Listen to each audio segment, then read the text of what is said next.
Claude, le bilan de ces éliminatoires est forcément négatif. Ce sont les chiffres Mauvais. qui le disent. 4 défaites et 2 nuls. Le Togo n'ira pas au Cameroun après avoir manqué la CAN 2019. Et la question que tout le monde se pose est de savoir si vous souhaitez, malgré tout, continuer l'aventure avec les éperviers. Je suis très triste au moment où je vous parle à Vincent. Je ne vais pas tomber dans des tendances mélodramatiques parce que c'est pas mon style, parce que j'ai toujours tout assumé. Vous savez, on a perdu notre qualif le 17 novembre, le soir du match contre l'Égypte, aussi après un voyage abominable, mais alors que tout a toujours été fait dans ce pays pour me placer dans les meilleures conditions. Donc moi, j'ai pas à trouver des responsables et tout. C'est à moi de tout assumer. Mais dans la nuit du 17 au 18, je perdais ma maman quelques minutes après la fin du match. Depuis, j'ai réfléchi à tout, à ce qu'il y avait d'essentiel dans la vie, ce qu'il y avait de plus futile. Et puis, j'ai fait le point que doit se faire tout entraîneur, à savoir que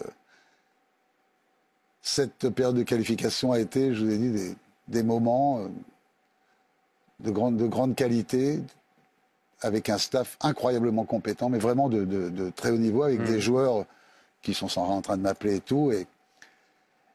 Mais il faut tirer les traits après un certain temps, voir que dans le foot, il n'y a qu'une chose qui compte in fine, ce sont les résultats. Quand il n'y a pas les résultats, moi j'ai eu la chance toute ma carrière d'en faire beaucoup de résultats partout. Là, je pense qu'on a énormément bossé avec Graines du Togo, c'est 15 000 enfants quand même qu'on a découvert et qui petit à petit commencent à remplir les équipes des moins de 16, des moins de 17 ans et l'équipe féminine. Mais c'est le moment pour le Togo de dire que, en ce qui concerne l'équipe nationale, c'est fini pour moi. C'est une décision que vous avez prise seule ou en accord avec vos dirigeants? C'est une décision que j'ai prise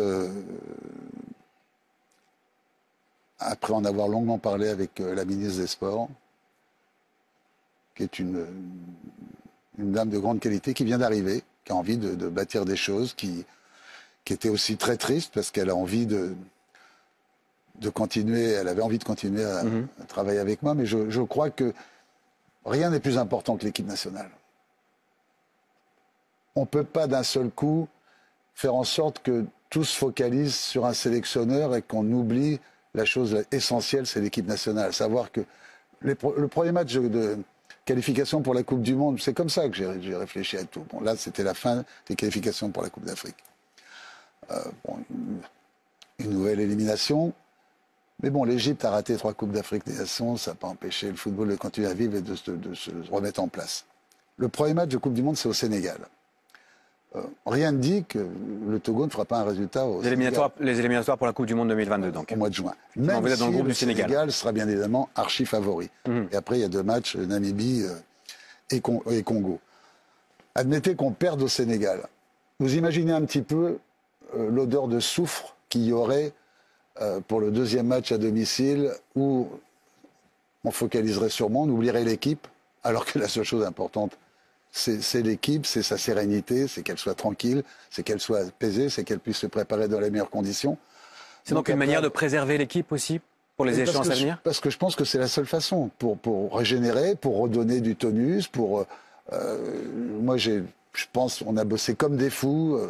C'est vrai que quand les gens vont apprendre ça, parce que bon, ça n'a pas filtré, c'est maintenant que je l'annonce. Alors, après, je reste président de l'association Graines du Togo, donc, mais je n'aurai plus rien à voir, de toute façon, quoi qu'il arrive, quelle que soit la décision de ce qui va se passer dans ma carrière, dans mon futur, avec l'équipe nationale.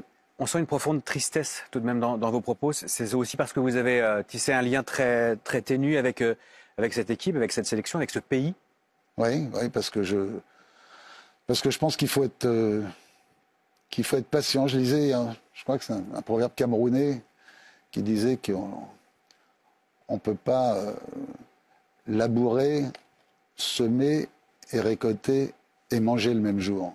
Non, c'est impossible. Donc, le football, c'est l'école de la patience. Je pense qu'il y a une nouvelle ère qui démarre au Togo. Et quel que soit celui qui prendra ma place, peut-être que ça sera Jean-Paul Abalo, qui a beaucoup Donc, votre de adjoint. qualités, il faudra être très indulgent avec lui.